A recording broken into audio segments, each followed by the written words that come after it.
Welcome back. Today we will be discussing the effects of drinking alcohol and how to safely consume alcohol at parties. Now, how do you know what a standard drink is? Well, there are many types of alcohol drinks that have different standard amounts required to still drive home safely. Each standard drink has 10 g of alcohol in them. First up, we have standard beer. To make up one full standard drink, you need at least 260 milliliters of full-strength beer to be able to drive home safely. To put that into perspective, to buy a whole slab of high-strength beer, you are buying 34 times the standard drink. Wine is another type of standard drink, and requires a minimum of 100 milliliters to fit the standard drink. The number is smaller because the alcohol in wine is much stronger than beer, being 13.5% alcohol. White wine, on the other hand, is slightly less strong than red wine, being just 11.5% alcohol. Up next is champagne, which is 12% alcohol, quite similar to white wine. You need around 110 milliliters to get a full standard drink. Last on the list are spirit drinks, which come in 3 different forms. First, there's the straight spirits, and you just need 30 milliliters of it to reach one standard drink. Next are the ready-to-drink spirits. You only need around 250 milliliters to reach one standard drink. Finally, there are the pre-mixed spirits, and you need to drink as much as 250 milliliters to reach one standard drink. All these types of drinks may confuse you, as they might all look extremely similar to each other, so how can you tell what drinks to have? Here are some tips on how to drink responsibly in parties and in public areas. 1. Make sure you can tell what drinks you are consuming. Whenever in public, always be certain of what you're drinking and how much you're drinking. Making the wrong decisions may lead to overdrinking without notice. 2. Make sure that you're below the one standard drink at the end of the party or in public. You need to get home safely, so staying under the 1.0 standard drink will keep you safe from punishment. 3. If you are confused on how much alcohol is in a larger drink, always check the percentage of alcohol. It may contain more than one standard drink, so always use a phone calculator to make sure you're under the one standard drink level. If you are already at a party, then today is your lucky day. I am here to give you more tips on how to be safe and get home safely. Not only that, but I'll go over how to attend and plan a party that involves alcohol. If you are at a party, and you are confused on how to be safe around others and to yourself, then you are in luck. First, before drinking, make sure you always have little alcohol, as you may be more conscious of the decisions you make.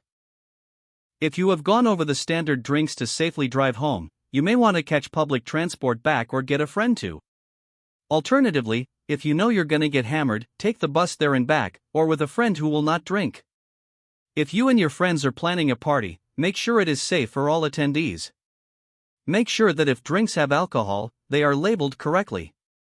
This will help attendees make better decisions on what they drink and consume. If the party does have lots of attendees under the age of 18, set up strict rules that will assert action into the party and enforce better behaviors. When attending a safe party, always make sure that you know what you're doing and what's happening. If you know that there are going to be dangerous substances at the party, do not attend if you are under 18. What is key to making or breaking your time at a party is your assertiveness. In case you don't know what assertiveness is, it's all about sharing your needs and confidence to get a point across to others. This can be used to your advantage in parties, as you can let people know that you're not interested in taking legal or illegal substances that will alter your physical and mental health. An example of what to say to someone if they offer you a vape or a drug that you don't know what it has inside of it is, "I'm trying my best to stay clean, and this will ruin my life."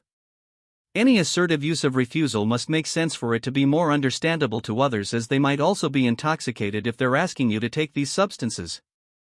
If you are over 18 and want to take little things instead of large numbers of substances, make sure that you always stand by what you want and need, otherwise people will take advantage of you for their entertainment.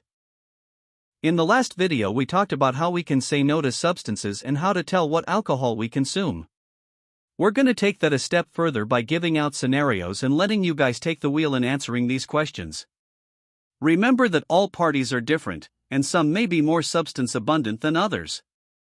First scenario, you're in a massive party, with tens of attendees, most of whom you don't even know who they are. One person who is much older than you offers you to try some of his powder, made by himself. What do you do in this situation? If you guess that you should say no and walk away, that's most certainly the way to go.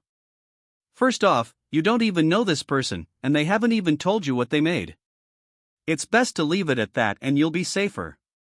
Scenario 2, you're at a sleepover with a few of your friends. You've been up for a bit and are watching movies. One of your best friends pauses the movie and takes out a bottle of alcohol with the labels ripped off the bottle. What should you do? There are multiple ways of going about a situation like this. Remember that they aren't just offering it up to you, but to everyone, including themselves. And since they are your friends, and you trust them, maybe you could ask for a bit of alcohol, and that's it. Always make sure you check the alcohol volume percentage, or you might drink over the standard limit to drive. Other than that, it should be safe to consume an alcoholic drink, but make sure you drink responsibly. Scenario 3, you're at a friend's family birthday, and it's their 18th birthday. And to celebrate, he will be having some alcohol for his adulthood. You are still 17, and cannot legally drink alcoholic beverages, and you are offered some by many of his family members constantly. What should you do? That's right. In a situation where multiple people are telling you to do something, that is called peer pressure, and this can lead to you ultimately developing a quick need to do things. The best way to get out of a situation that includes any type of substance like vapes and drugs, your safest option is to be assertive. Tell them that it doesn't benefit you, it makes a negative impact on you, and stand your ground. This way, you're saying no for a reason, and it won't leave anyone confused or frustrated at you. Scenario 4, you're passing by a nightclub that's open to anyone that is over the age of 18. Luckily, you are just over that margin, but haven't fully tolerated the idea of drugs and consumption. Alice, you walk inside, and are surprised to find free samples of many types of substances with detailed labels of what they do, and their contents. How should you go about this? The temptations are real here, but the correct answer is to brush past them. You'll find that any drug that's a stimulant or a depressant are the worst ones. They can lead to very damaging side effects that can put you into danger. You are only just over 18 in this scenario, and still do not have a fully developed brain yet. Even taking some could lead to an addiction that could last a lifetime. It's best to attend that party with full awareness of your surroundings, and don't consume freebies, even if you know what you're taking. Now that we've gone over the troubling effects of some drugs and substances in Part 1, some examples of safe consumption in Part 2, and have had some adequate practice on safety, it is now time to look at a possible outcome of risk factors and learn how to act upon it. DRS, ABCD. This abbreviation is used in the process of CPR. The need for CPR can be for anything. If the patient is not breathing, they've fallen over, paralysis, heart attacks, and even because of the consumption of drugs and alcohol. The DRS part of CPR stands for Danger. Response. Send help. First, you always check for danger. Make sure that nothing during CPR will get in the way of you or the patient. For example, if they have broken their ankle and are paralyzed on the floor on a basketball court, then move them away from the playing field to reduce chances of being hurt more. Second, always ask for a response.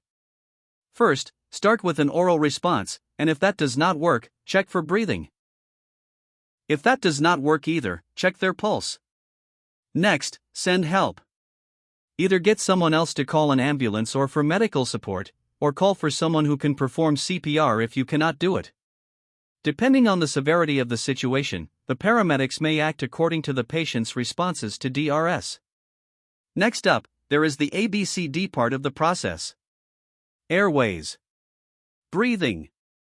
CPR. Defibrillation. After seeking help, you must check their airways. Make sure that they are breathing properly, and remove anything from the mouth or nose if necessary.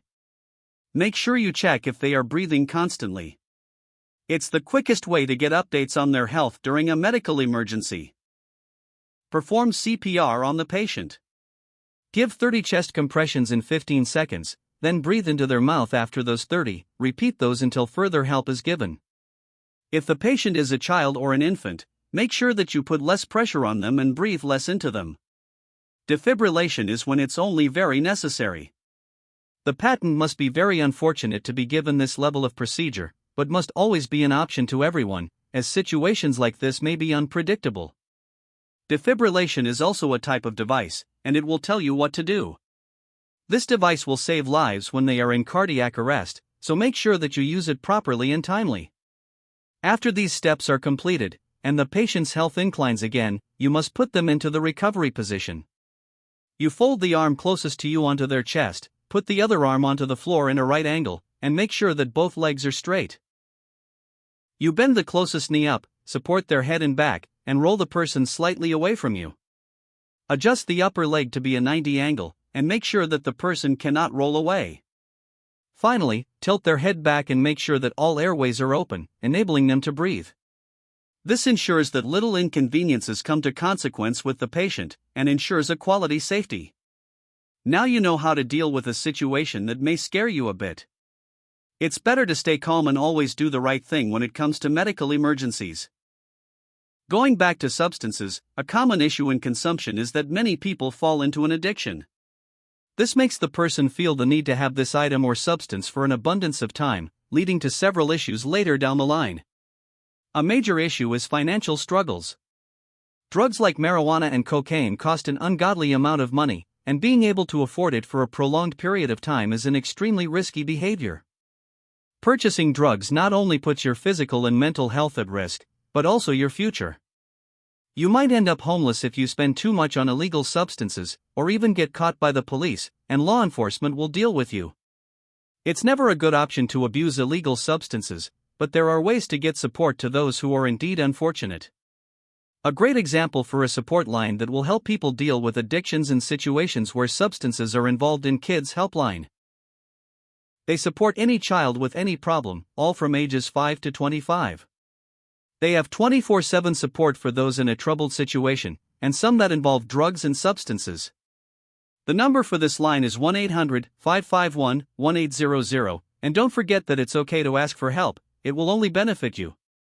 Another way to cope and deal with addictions is to develop good connections with family and friends. Having a strong interest in social life may drive you away from abusing substances. In an emergency, like cardiac arrest or a medical emergency that requires CPR, dial 000 for instant medical support and guidance. As long as you know who to call, situations like earlier should be easy to prevent and stop. Thank you for watching, and I'll see you some other time.